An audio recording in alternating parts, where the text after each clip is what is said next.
irmãos queridos, nunca mais vocês vão poder dizer que eu demorei muito. Nunca mais.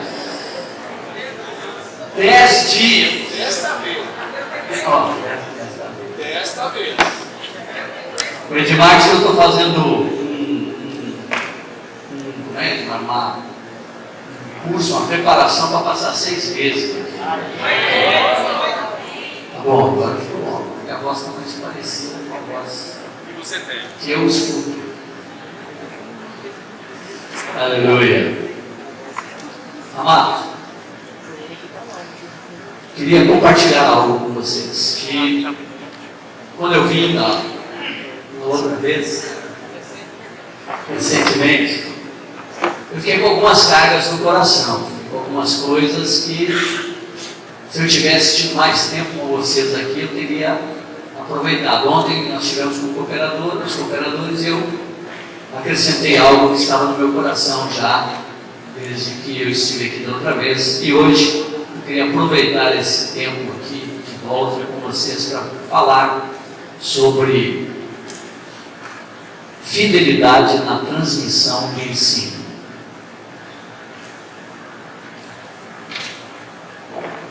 Quando eu leio a Escritura, principalmente o Novo Testamento, você vê uma preocupação clara dos apóstolos com respeito à transmissão do ensino. E um dos que mais externou em seus escritos esta preocupação foi Paulo. Um dos casais que eu tenho como, vamos dizer assim, o casal top da Escritura. Tem muitos casais na Escritura que contam a história de amor. O casal top da Escritura, para mim, é Áquila e Priscila. Você não tem nenhuma referência negativa sobre os dois. Áquila e Priscila só fala coisas sobre eles, não é muita coisa, mas o que fala é tudo falando da disponibilidade, da prontidão deles, e que era um casal unido para o propósito de Deus, para cumprir o propósito de Deus. Para vocês terem uma ideia, em Corinto é que eles conhecem Paulo. Eles estavam em Corinto quando eles conheceram Paulo, e Paulo encontra eles em Corinto porque eles estavam saindo de Roma, porque todos os judeus tinham sido expulsos de Roma, eles tiveram que sair e foram parar em Corinto. Paulo encontra com eles, eles escutam Paulo pregando, convidam Paulo para sua casa. Paulo passa a morar na casa deles e fica 1 ano e meio ali fazendo tendas, que eles faziam as mesmas coisas, eram do mesmo trabalho, eles ficam juntos, e ali começa a igreja em Corinto, na casa de Áquila e Priscila. Depois, quando Paulo sai de Corinto, ele leva com ele quem? Áquila e Priscila. Eles tinham mobilidade, rapidez, estavam prontos para ir aonde fosse necessário. O apóstolo leva eles, deixa ele em Éfeso e começa a igreja em Éfeso. Com quem? Lá estava Áquila e Priscila. Depois, quando Paulo escreve a carta à igreja em Roma, ele manda a saudação para quem? Para a igreja que está na casa de quem? De Áquila e Priscila. Casalzinho 10. Prontos, disponíveis. Paulo inclusive diz assim, quase tiveram disposição de entregar a própria vida por mim, me amaram, me acolheram. E esse casal, tão maravilhoso na Escritura, ele tem um momento que chega Apolo, eu acho que era em Éfeso, e Apolo chega e começa a falar eloquentemente, e Áquila e Priscila escutam e se encantam com a didática, com a graça, com a medida de graça de Apolo, mas eles chamam ele à parte para instruir ele melhor no caminho do Senhor. Ou seja, eles eram bem catequizados, eles tinham clareza de uma revelação profunda de Deus. Eles chamam um homem eloquente, que falava ousadamente a respeito de Jesus, mas que eles viam que nele havia uma pequena falta de algo, e eles têm coragem de chamar ele à parte e o instruem na palavra. Esse casal estava em Roma, quando Paulo escreve a carta aos Romanos. A carta aos Romanos, a gente costuma dizer assim: se a Bíblia fosse perdida e você tivesse só Romanos na mão, você teria toda a revelação necessária sobre Cristo Jesus que você precisa ter. Então Paulo escreve uma carta à igreja em Roma, transmitindo toda a revelação que ele tinha sobre Jesus Cristo. E quando ele escreve no capítulo 1 ao capítulo 16, que não era assim, era uma carta sem capítulo, sem versículo, era uma carta mesmo. Quando você pega a carta para observar e ler, muitas vezes você vai ver que essa carta, ela tem uma divisão que a gente faz dela, que ela tem 7 S's. Ele dá uma saudação inicial, ele fala da separação de Deus, ele fala da salvação, ele fala da soberania, ele fala da santificação, ele fala da salvação, santificação, soberania, serviço, e se despede de uma saudação final sobre a igreja de Roma. Ele dá algo completo para essa igreja que estava nascendo. Quem pregou para essa igreja? Quem estava lá nesse momento? 2 amigões de Paulo, Áquila e Priscila, mas ele ficou preocupado que eles pudessem não ter transmitido com toda a clareza, profundidade, o evangelho para aquela igreja. Ele tinha uma preocupação que fosse transmitido 100% claro a verdade do Senhor. Quando você vai lendo as cartas apostólicas e as cartas, principalmente as cartas de Paulo, você vai ver menções em quase todas elas de uma preocupação dele com fábulas, com converseiro, com coisa que vem de fora, com coisa que não tem nada a ver, com distorções da palavra, com preocupações de que os conceitos não estão sendo bem colocados, o fundamento não está sendo bem lançado, a verdade não está clara, não está bem definida na mente e no coração de todos. Havia uma preocupação, todas as cartas têm menções com respeito a estas coisas. Por isso você vai encontrar, e a gente repete, algumas vezes dizendo que ele fala assim, para mim eu quero repetir para vocês as mesmas coisas. Pedro dizia, tenho que repetir as mesmas coisas, porque elas têm que ficar muito bem entendidas. Vamos abrir então nossa Bíblia, queridos, por favor, em Filipenses capítulo 2, versículo 1, Filipenses 2, 1.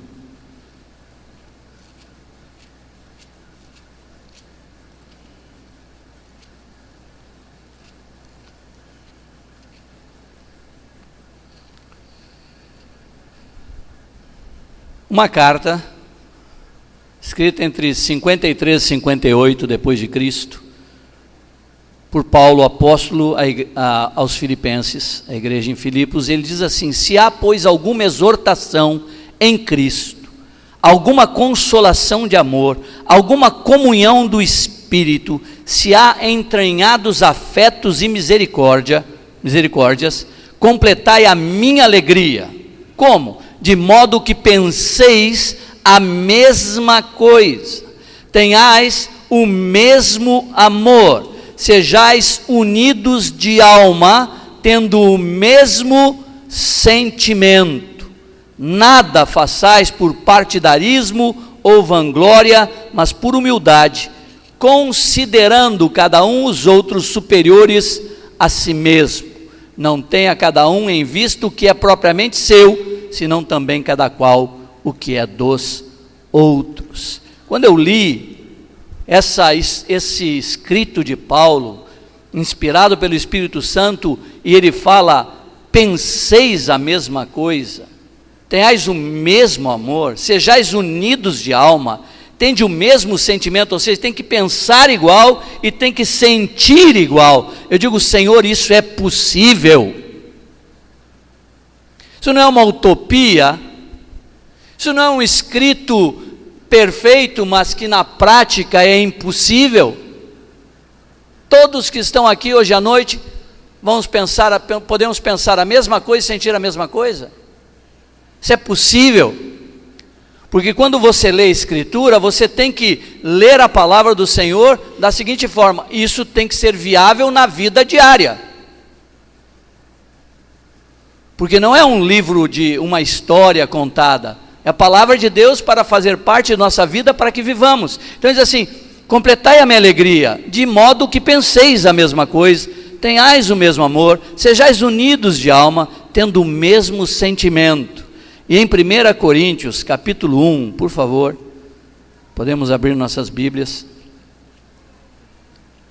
1 Coríntios, capítulo 1, versículo 10. Ele diz: rogo-vos, irmãos, é um apelo, rogo-vos, irmãos, pelo nome, e aí ele acrescenta ainda, pelo nome de nosso Senhor Jesus Cristo, que faleis todos a mesma coisa, e que não haja entre vós divisões, antes sejais inteiramente unidos na mesma disposição mental e no mesmo parecer. Entende? O mesmo sentimento, penseis a mesma coisa, faleis a mesma coisa, é pensar, sentir, falar a mesma coisa. É possível. Isso não é uma utopia, não é uma ideia assim, meia, tipo, bacana, maravilhosa, excelente, se pudesse.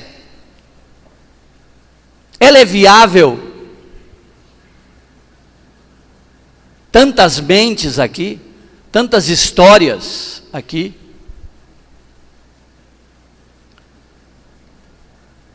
Será viável isso? Será possível? E eu fiquei me debatendo com isso. Fiquei me debatendo, perguntando: Senhor, aonde está a resposta na tua palavra que isso é viável, isso é possível? Pensar, sentir e falar as mesmas coisas, ter o mesmo parecer. Está aí amanhã uma situação, nós temos o mesmo parecer?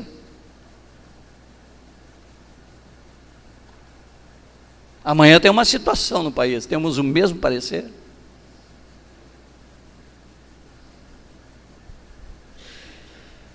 É viável, é possível isso? Aí o Senhor me levou para outro versículo que faz parte da nossa catequese. Colossenses, capítulo 3, versículo 16. Não é da nossa catequese esse texto? Habite ricamente em vós a palavra de Cristo. Habite ricamente em vós a palavra de Cristo.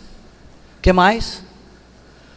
Para poder instruir e aconselhar em toda a sabedoria. É possível. É possível pensar, sentir e falar as mesmas coisas, desde que nós nos atenhamos a pensar, sentir e falar segundo a palavra de Cristo. Sem inventar. Sem ir atrás de novidades, sem querer dar uma marquinha especial minha. Habite ricamente. Sabe o que significa habitar? É fazer o quê? Morada. Ricamente é em abundância. O quê? A palavra de quem? De Cristo. E ele disse lá, foi escrito, que ele disse nos evangelhos, ensinando-os a guardar todas as coisas que eu vos tenho ordenado. Encontra depois numa visão, quando querem fazer 3 tendas e Deus fala do céu, a ele ouvi. E lá em Hebreus fala que outrora falaste por muitos profetas, hoje tem falado através do Filho. Então é possível, mas só é possível, meus amados, quando a palavra de Cristo habitar ricamente em nós, e nós não instruirmos ninguém, nem aconselharmos ninguém fora desta palavra. Eu acho, eu penso, aí dá chabungo. Teve um irmão em Salvador, vocês sabem quem, vocês devem conhecer ele, Eduardo Bulhosa. Eduardo Bulhosa é um dos presbíteros lá junto conosco. Conheço o Eduardo desde os 19 anos dele, ele está com 52 agora. E Eduardo é um dos presbíteros. Eduardo fez um jejum longo, mas ele não fez assim um jejum, foi um jejum de 100 dias, mas não foi 100 dias em jejum, foram 100 dias de jejum de uma refeição por dia. Durante 100 dias ele comeu só uma refeição. Ele ia fazer 50. Deus disse para ele fazer mais 50. Ele foi 100. Porque ele queria que Deus falasse com ele. Depois de 100 dias, Deus falou com ele. E ele contou a experiência que ele teve profunda com Deus. Depois de 100 dias de jejum, Deus falou para ele: não inventa.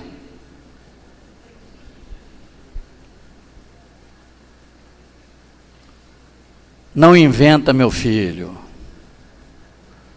Não inventa. Habite ricamente em vós a palavra de Cristo. Para quê? Para instruir e para aconselhar. Em quê? Em toda a sabedoria. E aonde está toda a sabedoria? Na palavra de Cristo.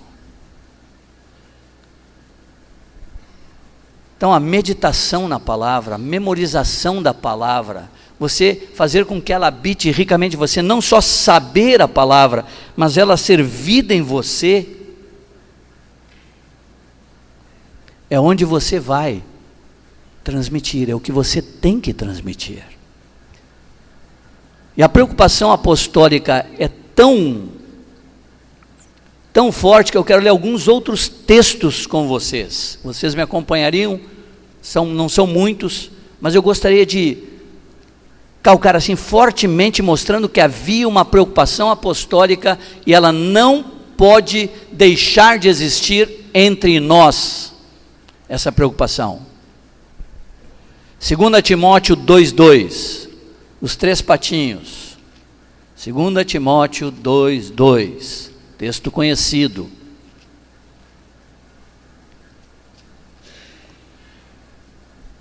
Vamos começar do 1. Por favor. Tu, pois, filho meu, fortifica-te na graça que está em Cristo Jesus. Aleluia.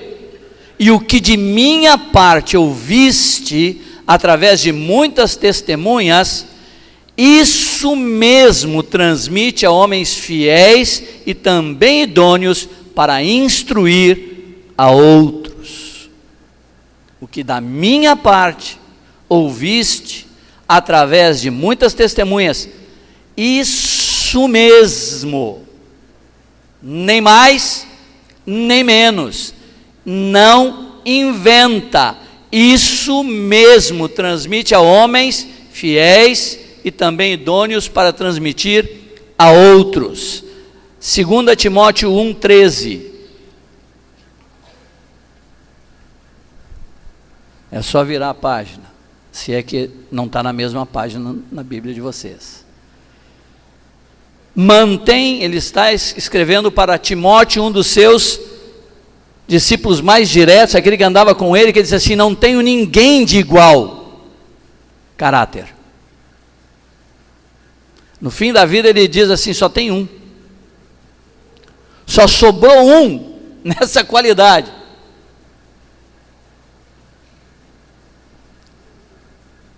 Ele diz aqui: mantém o padrão das sãs palavras que de mim ouviste, com fé e com amor que está em Cristo Jesus.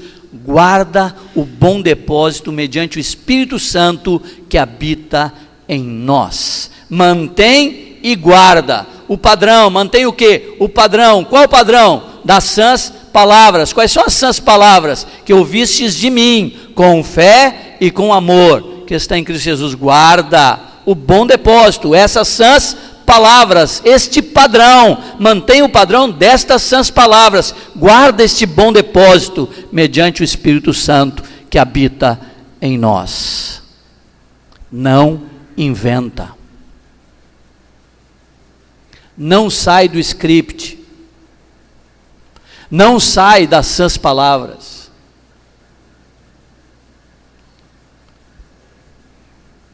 Não queira ser único. Não queira ser original. Eu vou dar uma boa notícia para vocês. Todos nós que estamos aqui somos cópias. Tem um original. Só um. Nosso amado Jesus. Somos cópias dele. Não tem que inventar nada. Cópia tem que ser igual. Não tem que ter um jeitão diferentão. Não. Tem que ser cópia. Padrão. Padrão. Sabe como é que você mantém o padrão? Eu comecei a pensar assim, como é que o padrão pode ser mantido? Como é que eu posso manter o padrão? Duas coisinhas me vieram. Para manter um padrão, você tem que ser radical e repetitivo. Quando você começa a abrir exceções, abrir espaço, deixar coisas, dar um montão de liberdade para ir, você não vai ter um padrão. Para manter um padrão, você tem que ser radical e tem que ser repetitivo. Porque quando você repete, aí aquilo vira um padrão automático, natural, espontâneo na tua vida. Então, mantenha o padrão das sãs palavras. Vamos para outro texto?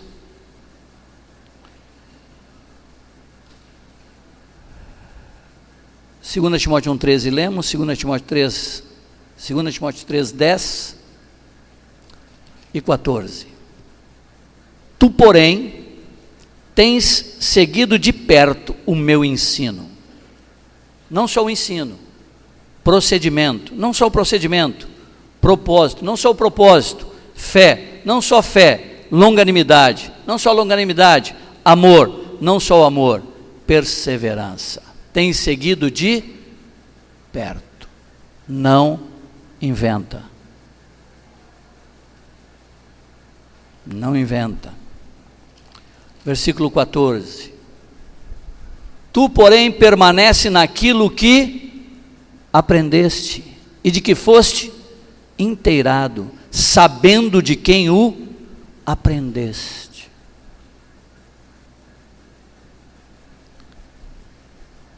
Durante todos os 37 anos que eu estou junto no ministério com Marcos e que Deus foi acrescentando muitos outros. Para qualquer ensino, para qualquer vento que soprasse sobre o nosso país, de doutrina, de ensinos, de tudo, nós tínhamos algumas perguntas, para não nos deixar equivocar. Primeira pergunta, quando via alguém, ou ouvia alguém, ou tinha notícia de alguém falando alguma coisa, a primeira pergunta que nós fazíamos é: como é a sua família? Como é a sua família? Sua esposa, seus filhos.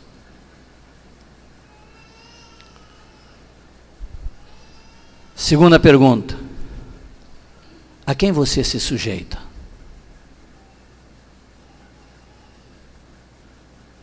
Sabe por quê, irmãos? Porque há 44 anos que eu conheço o Senhor Jesus e ouvi e já vi muita coisa. Homens solitários se insurgem contra a verdadeira sabedoria. Não tem como dar diferente, porque é Bíblia.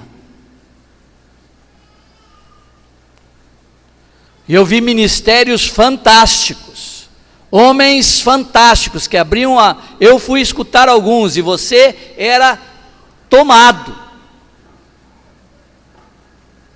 por sua eloquência,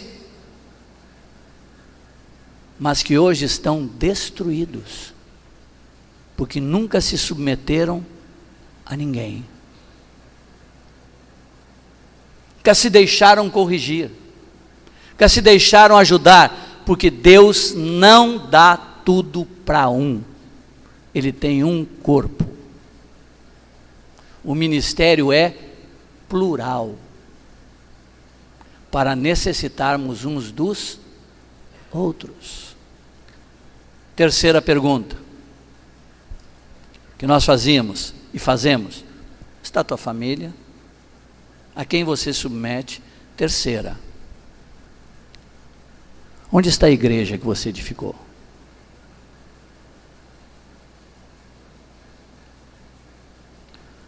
Onde está a igreja que você edificou? E quando nós íamos para esses critérios, eles sempre nos ajudaram. Não é que temos tudo não, irmãos. Não temos toda a verdade, infelizmente não temos, não podemos ter, porque Deus tem muitos outros.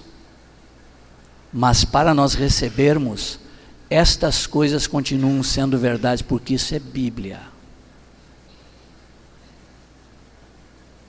Não pode fugir disso. Os frutos, pelos frutos conhecereis. Que fruto? De vida pessoal, sua família e do fruto. Onde está? Então ele está dizendo aqui: permanece naquilo que aprendeste, e de que foste inteirado, sabendo de quem o aprendeste, e que desde a infância sabes as sagradas letras que podem tornar-te sábio para a salvação pela fé em Cristo Jesus. Toda a Escritura, todos os vídeos, toda a Escritura é inspirada por Deus e útil para o ensino, para a repreensão, para a correção, para a educação na justiça, a fim de que, qual o objetivo? A fim de que o homem de Deus seja perfeito e perfeitamente habilitado para toda boa obra. Amém, irmão? Amém, amados? A palavra de hoje à noite é: não inventa. Não inventa. Mais um texto? 1 Timóteo 4:16. Por favor.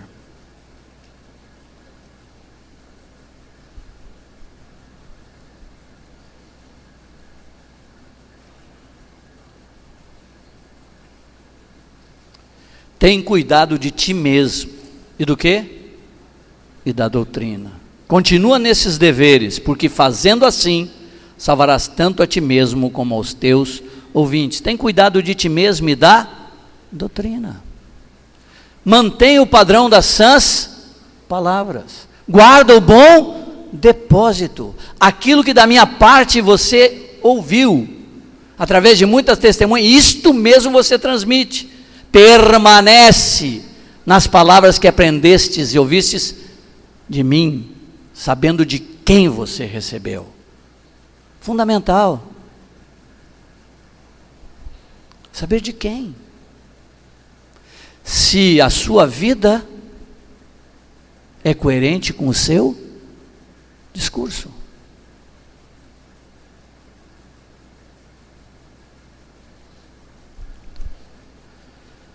A coisa é tão grave que Paulo é registrado no livro de Atos dos Apóstolos, que seria Atos do Espírito Santo, né? No capítulo 20, versículo 17, ele fala que ele mandou chamar de Éfeso a Mileto os presbíteros de Éfeso, chamou a Mileto os presbíteros de Éfeso, e eles vieram, presbíteros, né, plural, não era um só, plural, era mais de um.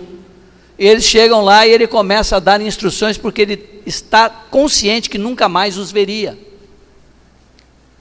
E ele faz uma declaração fortíssima. Ele fala de 2 perigos a esses presbíteros. Fala do perigo de fora, que penetrarão entre vós lobos vorazes para dissipar com o rebanho.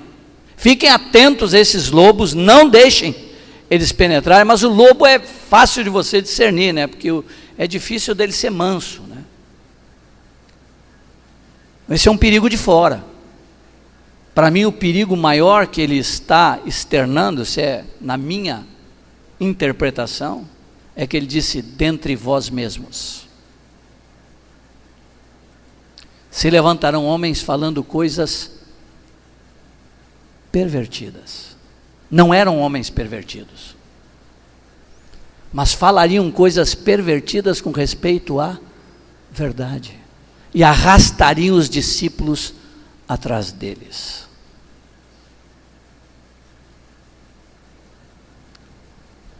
Ele tinha preocupação ou não com isto? Tinha ou não?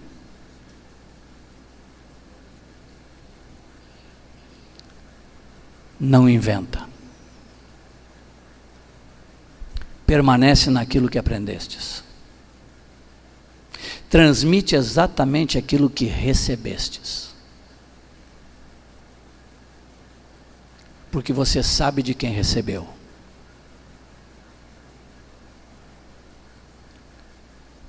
1 Timóteo 6, 20 e 21, os 2 últimos versículos da primeira carta de Paulo a Timóteo. A primeira foi escrita, eu li para vocês, né, entre 64, e a segunda foi em 67, mais ou menos 67, depois de Cristo. A primeira, mais ou menos 64 depois de Cristo, e a segunda, 67 depois de Cristo, 3 anos depois.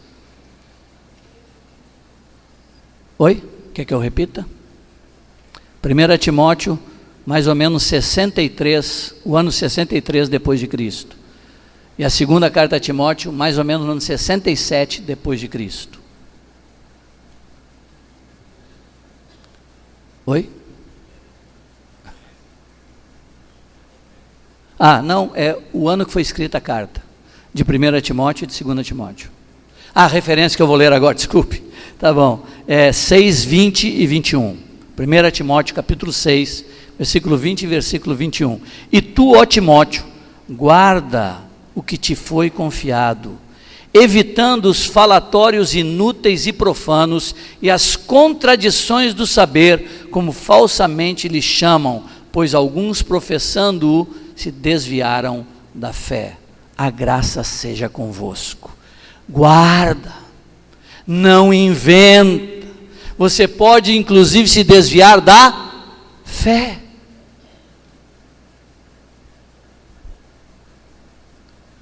E hoje nós vivemos uma geração e uma época das mais delicadas com respeito a guardar, a ficar firme, a permanecer, porque nós estamos numa época de tudo é relativo.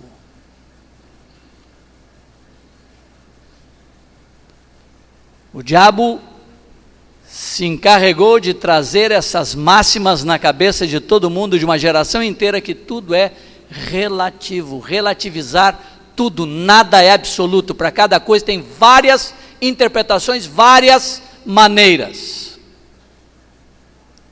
não há nada absoluto. E sem perceber, nossa mente vai tragando e começamos a duvidar de coisas que nos foram dadas, claras, contundentes, verdades. Eu sei que vocês vão concordar com o que eu vou dizer agora, mas eu procurei, não sei que eu procurei para encontrar, mas quando eu leio, vocês lembram que eu falei aqui, até eu acho que eu falei aqui, quando eu disse assim, que eu não boto mais a referência, Mateus 5, 7, eu falo Jesus Cristo. Quem falou? Foi Jesus, não é Mateus, foi Jesus, é mais forte, né? Foi ele que declarou isso. Eu não vi uma declaração do Senhor, nenhuma declaração na Escritura, não se cumprir exatamente como ele declarou que é.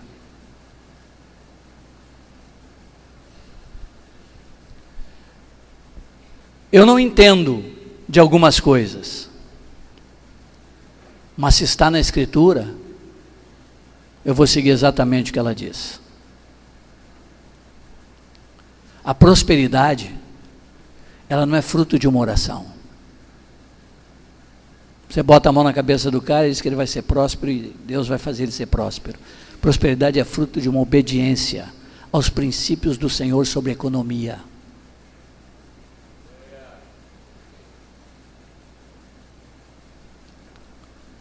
Você se sujeita à sua palavra, nesta área, você vai prosperar. Porque ela vem com a generosidade, ela vem com a alegria em dar, ela vem com uma série de coisas. E sabe o que ele diz do rico? Ou do que quer ser rico? Cairá em cilada. Ou seja, qualquer um que a motivação do seu coração for equivocada para enriquecer, vai cair em cilada. Sabe por quê? Essa palavra diz isto. E ela se cumpre cabalmente. Toda. A Escritura é inspirada. Amém? E o último texto, Tito 2, que era o outro cooperador que andava com Paulo, que Paulo enviava para cá, para lá. Tito 2, versículos 1, 2, 1 e 7. Tu, porém, fala o que convém à sã doutrina. Tu, porém, fala o quê? O que convém à sã doutrina. 7. Torna-te pessoalmente padrão de boas obras no ensino, mostra integridade, reverência, linguagem sadia e irrepreensível, para que o adversário seja envergonhado, não tendo indignidade nenhuma que dizer a nosso respeito.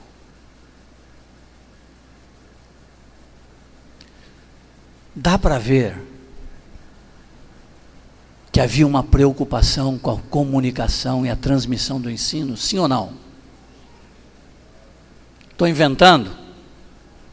Estou inventando? Então a palavra é não inventa. Não inventa. Fica naquilo que aprendeste, naquilo que recebestes. Permanece nestas coisas. Eu vou encerrar dizendo o seguinte: por que estamos falando sobre isto hoje aqui com os discipuladores? Primeiro, nossa estrutura de funcionamento é pelas juntas e ligamentos. Estamos todos ajustados, consolidados, unidos pelas juntas e ligamentos. Somos um corpo, somos um edifício, somos uma família. Estamos todos ligados e ajustados. Mas também porque essa é a nossa estrutura bíblica, porque isso é o que o Senhor instrui na sua palavra, e através dessa estrutura é que vem o crescimento que procede de Deus. Colossenses 2, 19. Nós confiamos a vocês, discipuladores, a transmissão de todo o ensino do Senhor Jesus.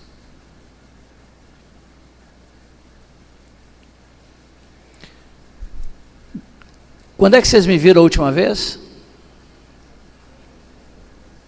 10 dias atrás. Mas depois dos 10 dias atrás, quando vocês tinham me visto a última vez? Me visto a última vez? 4 anos. Vocês me ouviram falando aqui há 4 anos, há 10 dias atrás, algumas coisas, muito tempo sem estar diretamente, sem ver alguns eu nem conhecia, que Deus acrescentou durante esse tempo, nem me conheciam, nem sabiam direito quem era, tá? Hoje tem o negócio da internet, ver um videozinho, recomendado, alguma coisa. Nós temos toda a confiança em vocês. Vocês me viram eu ir na casa de cada um perguntar o que está fazendo, o que está ensinando.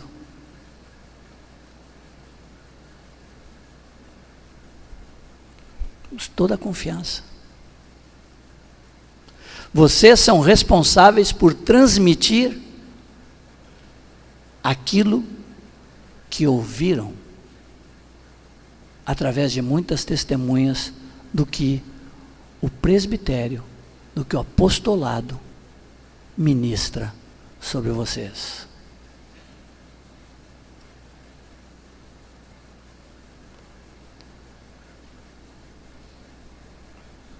Portanto, amados, não vamos inventar. Eu tenho dito em quase todos os lugares que eu vou, existe um Deus que é o Deus desse século, e o nome dele é Google.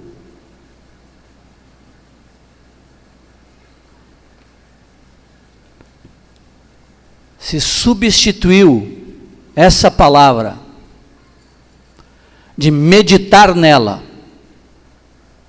de lê-la, de orar ao Senhor, perguntando a Ele qual é a revelação que Ele tem desta palavra para mim, o que Ele quer falar ao meu coração, por um clique onde eu pergunto todas as coisas. Agora eu não pergunto ao Senhor, nem vou verificar na sua palavra, eu dou um clique e pergunto no Google. Deus Google me responde isso, e lá vem uma série de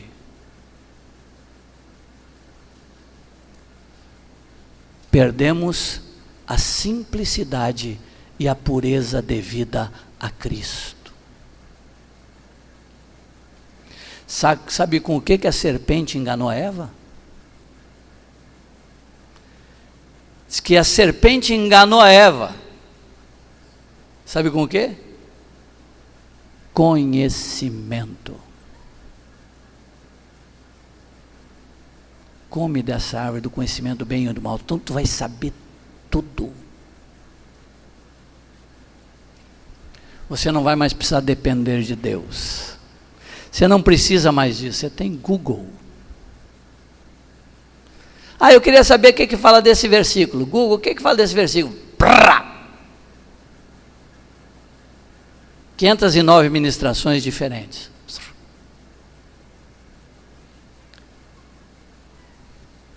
Mas você não pode perguntar, tua família, você está sujeito a quem? A igreja que você é pastor, como é?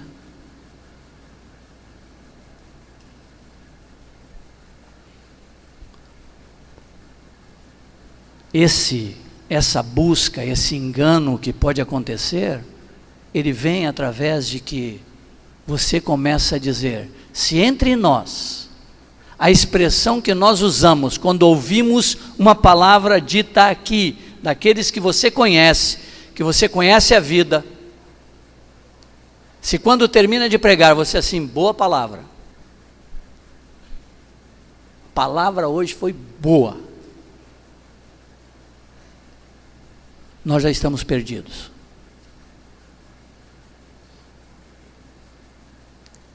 Porque nós entramos no declínio que séculos atrás a igreja entrou, que o saber é mais importante do que o ser e fazer.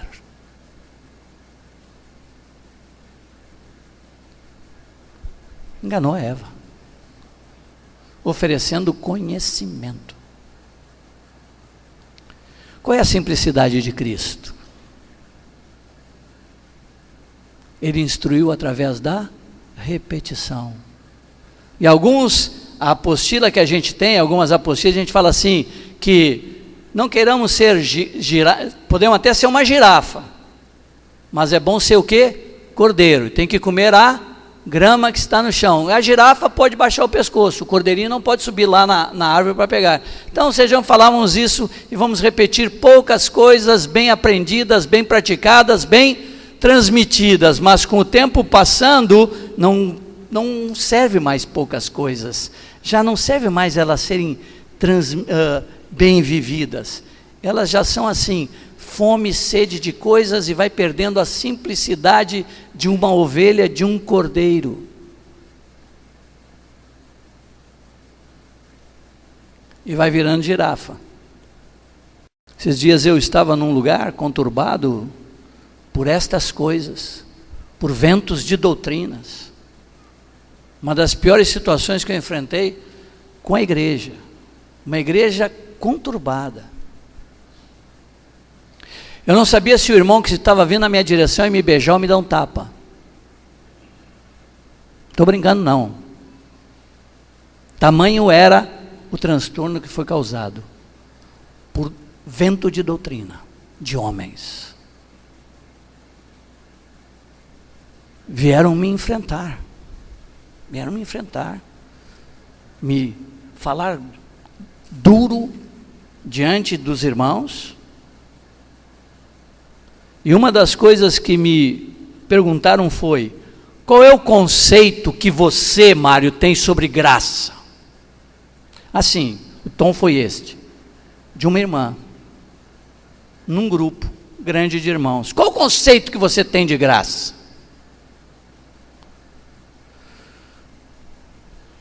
Eu olhei para o marido dela, aí virei e disse assim: meu irmão, posso responder para sua esposa? Ele disse: pode.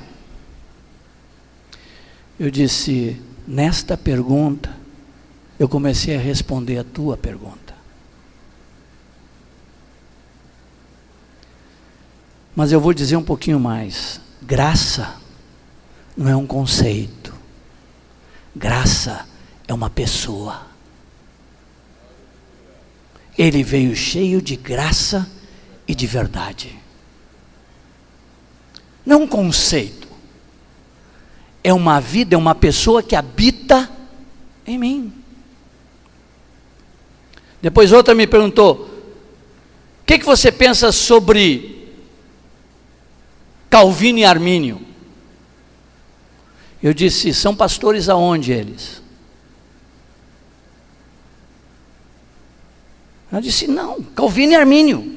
Sim, são pastores aonde? Ela disse: são dois homens que falam, tem gente que segue um, segue outro. Eu disse: tem um livro na Bíblia escrito por Calvino? Tem um livro na Bíblia escrito por Armínio? Eles fizeram parte dos 12 apóstolos de Jesus que estabeleceram a doutrina na casa do Senhor? Não. Digo: então eu não conheço eles, não sei quem são.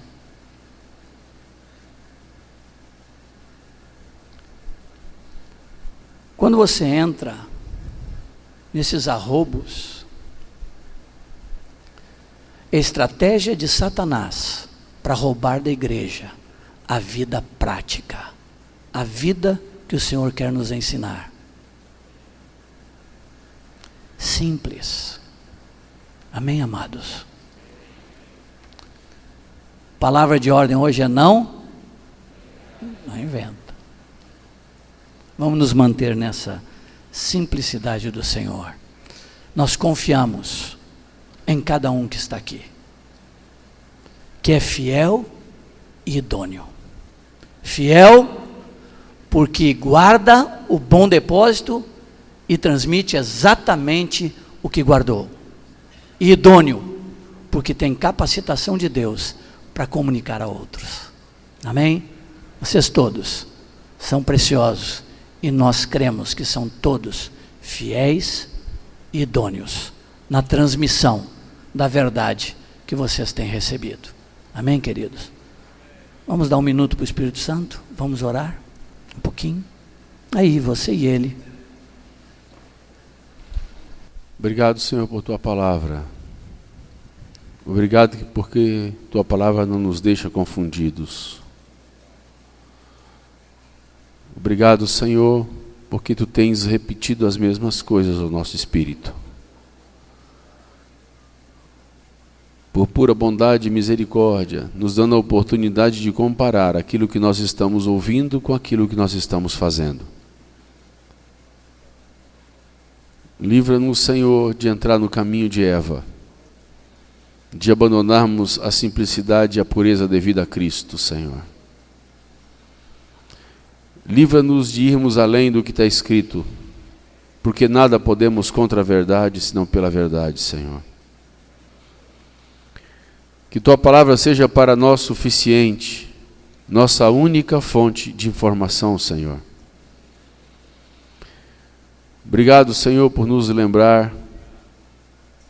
Obrigado, Senhor, por nos transmitir a intensidade com que o Senhor espera, com que trabalhemos, cooperemos contigo na Tua causa.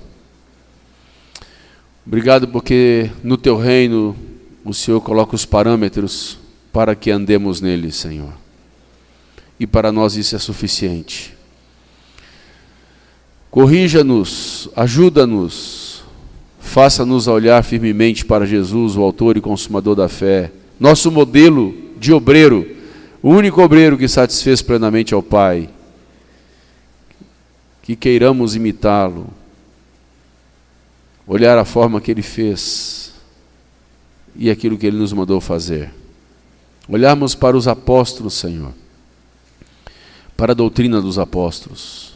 Obrigado por ter nos trazido aqui nessa noite, para nos contemplar com essa repetição linda, Senhor, viva, e que quer ser eficaz para nós.